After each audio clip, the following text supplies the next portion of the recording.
Enugu to Ilorin. All across Nigeria, we bring you news and information that will make your day.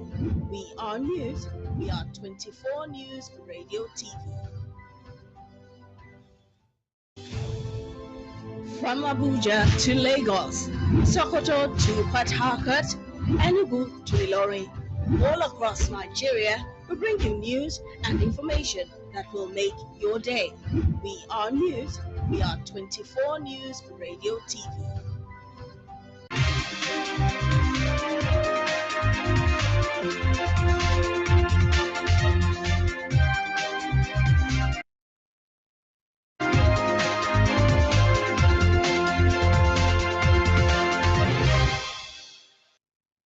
A lovely evening to you. Many thanks for joining us on the news update on 24 News Radio and Television. My name is Grace Nwafo. The Court of Appeal sitting in Akure, Ondo State, has affirmed the victory of Governor Lucky Aiyedatiwa and his deputy, Dr. Olaide Adelami, in the November 16, 2024 governorship election. However, the candidate of the ADC in the election, Mr. Adeyemi Nejo, has vowed to proceed to the Supreme Court to challenge the appellate court's verdict.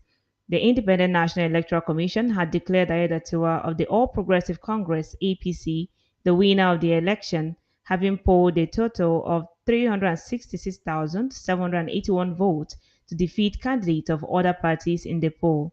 Apart from the PDP, the Social Democratic Party, the Action Alliance, the Allied People's Movement, and the ADC also filed petitions against Aiyedatiwa's victory. The parties challenged the result at the State Election Petition Tribunal, alleging that the election was characterized by irregularities and electoral malpractices at many polling units. In another development, the Independent National Electoral Commission (INEC) has announced that the nationwide continuous voter registration exercise will commence with online pre-registration on August 18, 2025. INEC Chairman Professor Mahmood Yakubu disclosed this during a courtesy visit by the National Orientation Agency's management team to INEC's headquarters in Abuja. He disclosed that the physical in-person registration exercise will begin a week later. Yakubu said the CVR exercise is part of INEC's broader preparations ahead of the Anambra State governorship elections slated for November 8, 2025 and the 2027 general elections. The Independent National Electoral Commission (INEC) and the National Orientation Agency (NOAA) during the visit renewed their commitment to deepening collaboration on voter education, public enlightenment, and the deployment of artificial intelligence tools ahead of the 2027 general elections. And from Nasarawa State, the Senior Special Assistant on Information and Protocol to the Chief Judge of Nasarawa State, Enoch Maku, has been abducted by unknown gunmen in the Agaragu area of Lafia local government area of the state. Confirming the development, the police public relations officer in the state, DSP Raman Nansel, said security operatives responded swiftly and engaged the abductors in a confrontation that led to the rescue of two individuals. However, Maku remains in captivity. He said the command has launched a full-scale investigation and manhunt to ensure the safe return of Mr. Maku.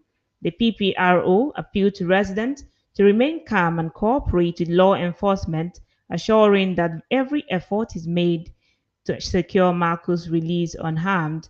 The abduction is the latest in a series of security concerns in the region, prompting fresh calls for strengthened protection of government officials and improved community vigilance.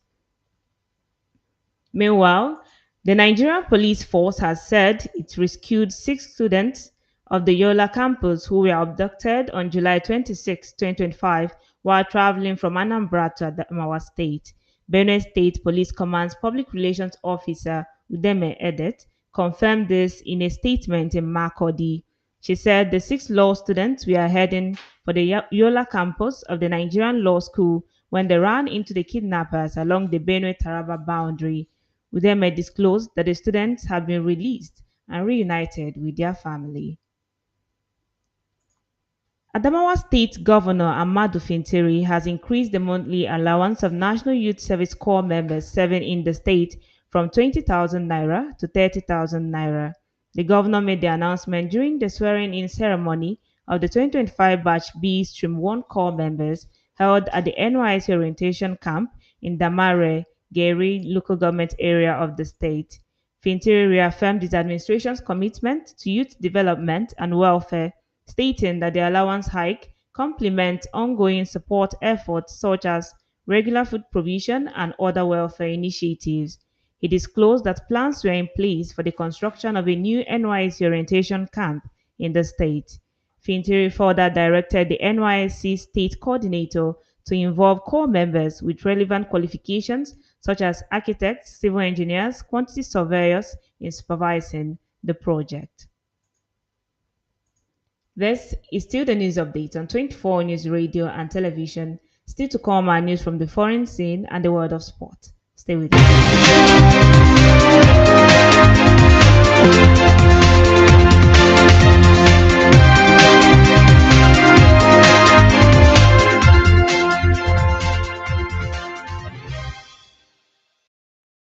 Glad to know that you're still there. If just joining us, this is the news update on 24 News Radio and Television.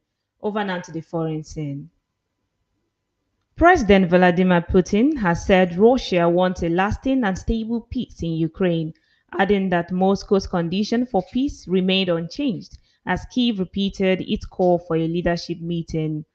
Putin has consistently rejected calls to pause his nearly 3.5-year assault on Ukraine despite growing pressures from US President Donald Trump, who issued a 10-day ultimatum earlier this week to stop the fighting.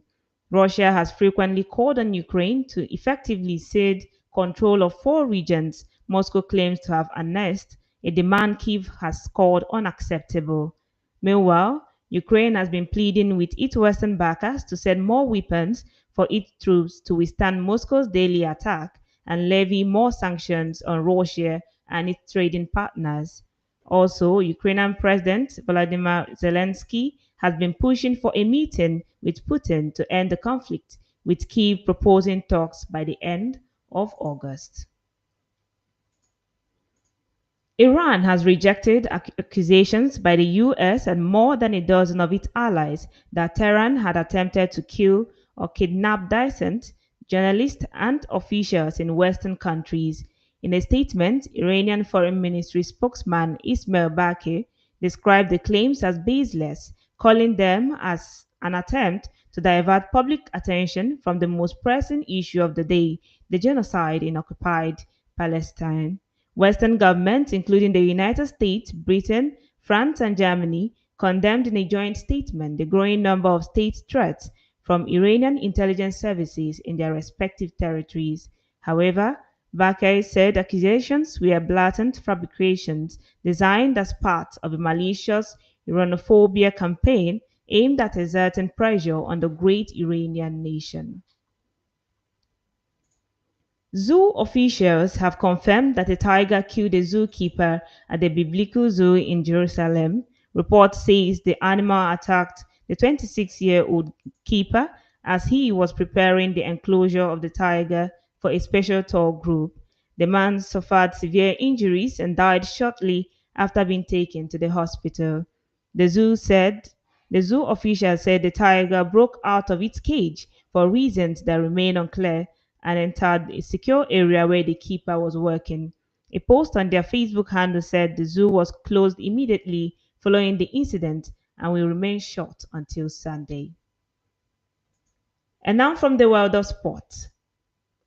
Turkish champions Galatasaray have completed the permanent signing of Nigerian striker Victor Osimhen for Napoli in a deal worth €75 million, setting a new Turkish transfer record. The 26-year-old, who was pivotal to Napoli's Serie A title win in 2023, spent last season on loan at the Istanbul-based club, netting an impressive 26 goals in 30 league matches to help secure their 25th Super League crown. Osimhen's absence from Napoli's pre-season training earlier the week hinted at an imminent move, as final details of the deal were being ironed out. The transfer fee surpasses any previously paid by a Turkish club, making Osimhen Galatasaray's most expensive signing in history. And that is a wrap on the news update on 24 News Radio and Television. My name is Grace Nwafo. Do enjoy the rest of your evening.